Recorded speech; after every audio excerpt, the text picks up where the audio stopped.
siya na ginadyaw. Ano nga ang hiyos pahamusan, no? Ngano pa dahiyos na pamuson ko gumuman siya. Gumugi. Diba, digapay mamuaboy. Mamuaboy.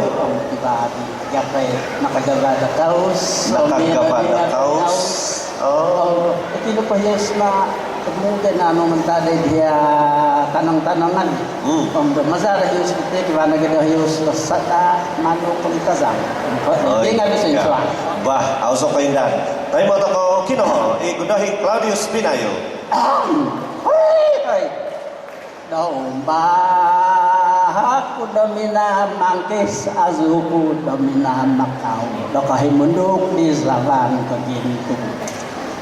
Da gumupo tabay habao po todo damito ka okut sama yuba kun bajao. Daho lagi apatay ida. Dabulun na bugay mulu di zasu pemkaha patasan pakawi koon ni kita. Dono palintan no daku ay papintasan ko dakanak di tulun na maing aman do sigakoy minagalin say bidakon sinalupon hoy da sikom ni magyaditi da minangoy sa asangay minagkaambat bata anak ko itu anjing losu kudinam bulan demi paat kudinan sabut datimbang ko demi ikawon paat kudam ke hanus so pada kumu zoko ti oi da panet ko da buhan panet da an sabut da biton ko na magkasaw pasaw ko sumampapi da sumampapi anda pemagunan pas ada sun tian ay dasun tian dasunti bay maki patian kantiahi kamat dago padao ko di uling pada as ko ulinga dawiton ko badamay kagasaan kumay katop databuk di katambay kamungkul katanda dahuvan ko badaton siga ansadan ko datapinda dapanega ko datunon pangansad datang kahon dalaja pada misabong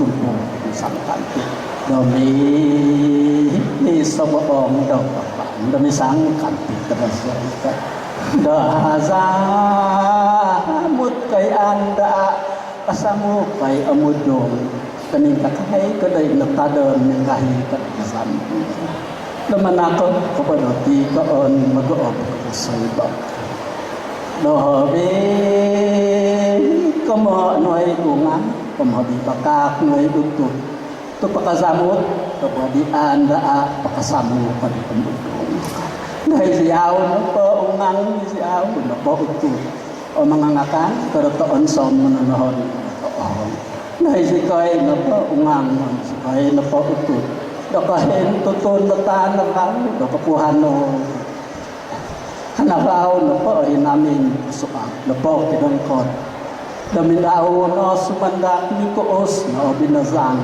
kapay kanray kapitindog pay tahos kapitizas no ti tindog mo di pinotikan daminahon ang binisan dagilang tanah ay dagilang tanah indang bagon indang bagon damagot po dabay pinaabo nakahot putus tuhunan makapihapay pakoy danahon bayon talok panapasan may ampuni tano sukay o anon sukop kada buhin pipet o nasaba o pininggan kapininggan di masuhin ang sunukin di mahapun